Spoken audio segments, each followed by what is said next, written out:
For a very long time, the leaders of different countries have followed a simple rule: keep secrets. When presidents and prime ministers talk to each other, they usually do it in private. They talk on secure phone lines or send letters that nobody else is allowed to see. This privacy helps them trust each other. It allows them to speak honestly, ask for help, or fix problems without the whole world watching and judging every word.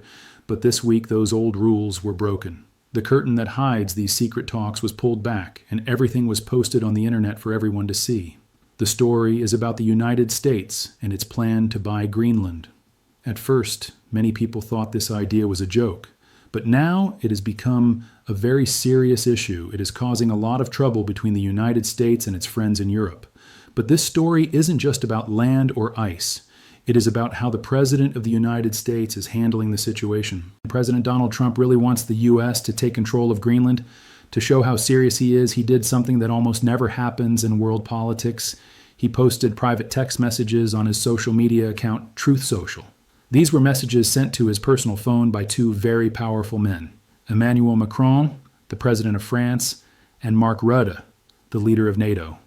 By sharing these screenshots, President Trump turned a private conversation into a public show. It gives us a rare look at how world leaders are scrambling to deal with an American president who will not take no for an answer. Let's look at the message from France first. President Trump posted a picture of a text message with the title, "Note from President Emmanuel Macron of France." The message starts in a very friendly way. Macron calls Trump "my friend." This is how leaders often talk to stay polite, even when they disagree. In the text, Macron tries to find things they agree on. He says we are totally in line on Syria and that they can do great things together regarding Iran. Macron is trying to remind Trump that France and America are on the same team for big wars and security issues. But then the tone of the message changes. Macron admits he is confused. He writes, "I do not understand what you are doing on Greenland."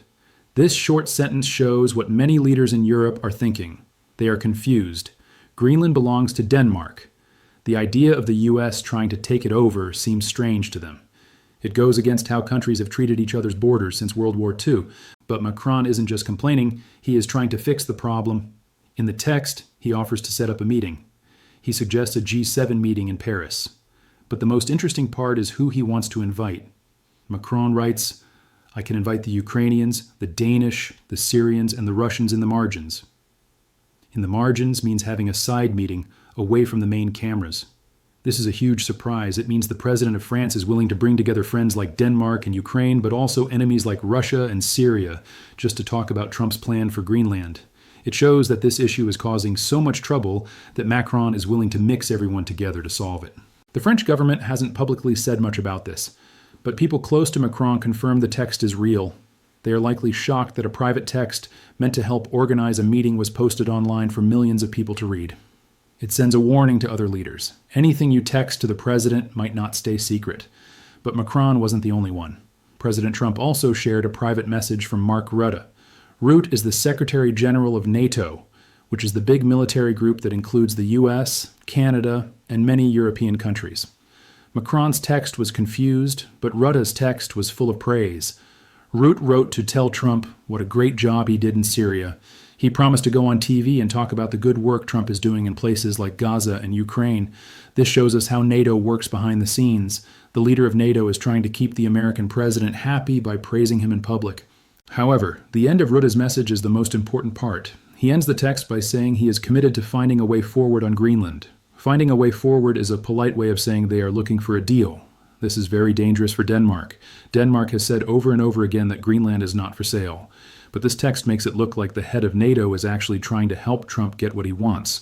By posting this, Trump has put Rutte in a tough spot. He has shown the world that NATO leaders are talking about the deal, even if they say they aren't in public. So why did President Trump share these private texts? The answer seems to be about fighting back. Just before this happened, President Macron publicly criticized Trump's stance on Greenland. He said threatening tariffs, which are taxes on goods from other countries, was unacceptable. By releasing the texts, Trump is trying to prove a point. He wants to show that even if these leaders criticize him on TV in private, they are still calling him friend, asking for meetings and trying to make deals. He is exposing their private behavior to make them look weak or two-faced.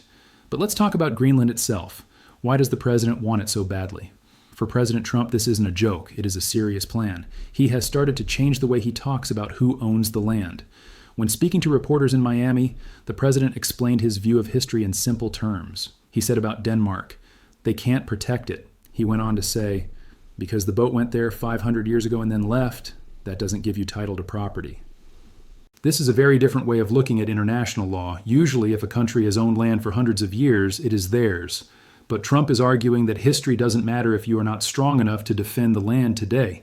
He thinks ownership depends on strength, not just history.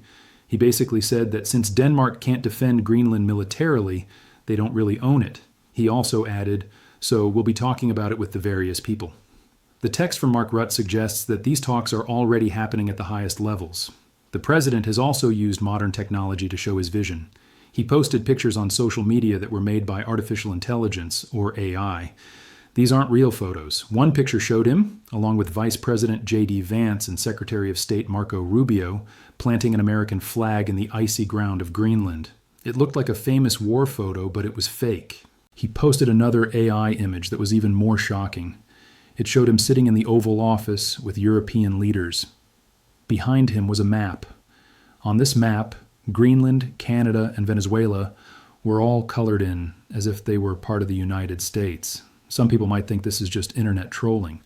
But when a president posts a map erasing the borders of his neighbors like Canada, it sends a strong message. It suggests he dreams of a massive American territory that takes over other countries. It looks like he wants to expand the U.S. borders far beyond where they are now. This aggressive push for Greenland is also mixed with personal feelings. The president seems upset about the Nobel Peace Prize. There were reports that Trump sent a letter to the Prime Minister of Norway. In that letter, he linked the Greenland issue to the fact that he hasn't won a Nobel Prize. When reporters asked him about it, he said he didn't care about the prize, but then he immediately started talking about it. He mentioned that a woman from Venezuela wanted to give him her Nobel medal. The fact that he brings up the prize while talking about buying a huge island is important. It suggests he feels he isn't getting the respect he deserves from countries in Scandinavia, like Norway and Denmark. In his mind, taking Greenland might be a way to force them to respect him. But there is another reason Trump says he needs Greenland. He claims America's allies are being weak. He specifically pointed a finger at the United Kingdom. The dispute is about a group of islands called the Chagos Archipelago, which includes a very important military base called Diego Garcia. The UK recently agreed to give ownership of these islands to a country called Mauritius, although the UK will still rent the military base. The British government says this is the right thing to do legally, but President Trump called it weak. On Truth Social, he wrote that the UK is giving away a vital island for no reason whatsoever. He said that countries like China and Russia see this as weakness. He wrote, "These are international powers who only recognize strength." He is using this to explain why he needs Greenland. He argues that if Europe is giving up land and shrinking, America must get bigger and stronger to make up for it. He wrote, "Denmark and its European allies have to do the right thing." This creates a big divide. On one side, you have European countries trying to follow international laws and respect borders. On the other side, you have the American president who believes in raw power. He thinks land belongs to whoever is strong enough to hold it. Sharing the text messages is his way of fighting this battle. By showing Macron confused and Rutte trying to please him, Trump is telling his supporters that the European leaders are not as strong as they pretend to be. This week has changed things. It's not just a small argument anymore. It questions how countries work together.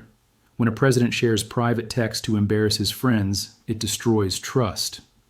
Leaders might be scared to share secrets with the U.S. in the future. When a president posts maps that erase Canada's borders, it makes neighbors nervous. When he says a country doesn't own its land because its claim is 500 years old, it makes smaller countries worry about their safety. President Macron wrote in his text, "I do not understand what you are doing on Greenland. As fake flags are planted in digital snow and private secrets are scrolled on phone screens, the answer is becoming clear. The president isn't just trying to buy an island, he is trying to rewrite the rules of the map. He is willing to break the polite traditions of diplomacy to get what he wants. The world is watching and wondering, if a simple text message can shake up the most powerful military alliance in the world, what will happen next? The story of Greenland is no longer just about ice. It is about a world where nothing is secret anymore.